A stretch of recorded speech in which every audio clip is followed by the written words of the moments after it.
I don't think we were even 5 years old when we had the blackboard and the eraser and the chalk right in the home. Usually where we'd sit around. We didn't call it a den then. It was just an area where we had the fireplace and chairs, and we sit out there, sit in that area. And she had this blackboard in the corner.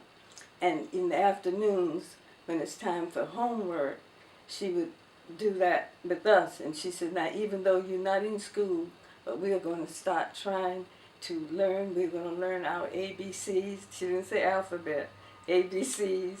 And we're going to learn how to count. And she would put those letters on the board and have us to say them. And then she would teach us how to memorize them. And we would do that. We would go almost half one day, and next day we get some more. And by the end of the week, we had memorized those alphabets.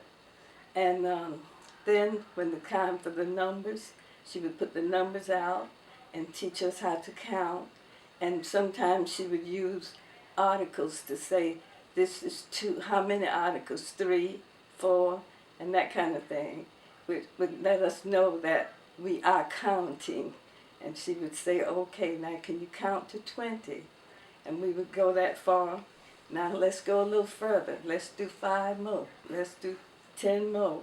And going like that. And she had us with those ABCs and counting long before we were 5.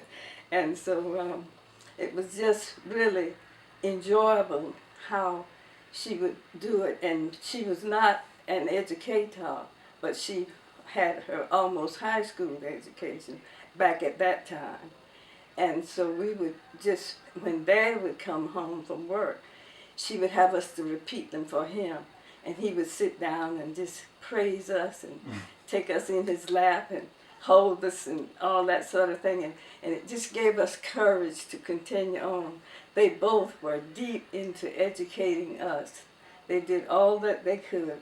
My father, if he would find a little book, a coloring book, or anything of that sort that he felt that we could use, he would bring it home, and my mother would always find some way to use it with us.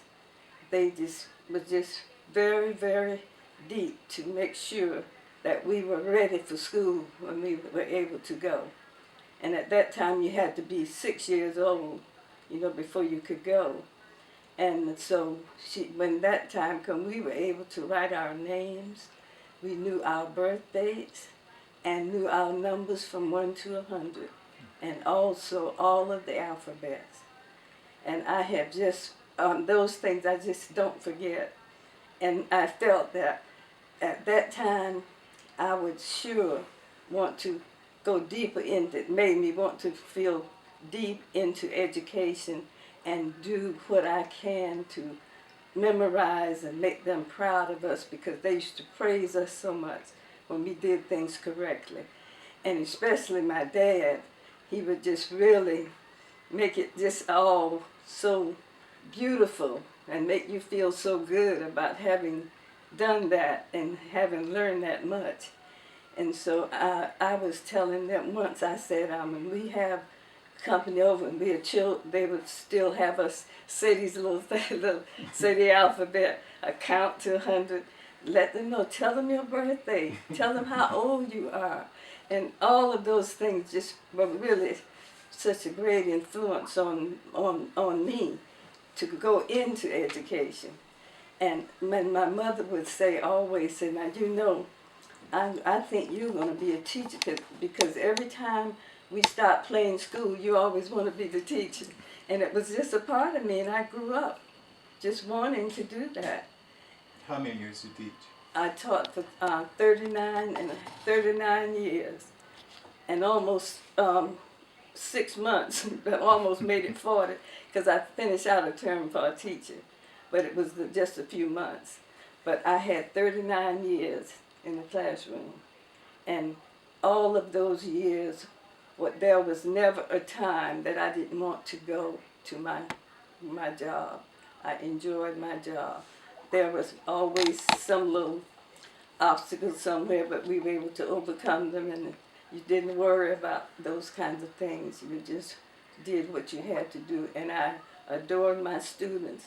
And I feel really proud that most of all the students I have taught, they came to me at certain times and say, "Oh, I enjoyed you. I like you as a teacher," and it really makes me feel good.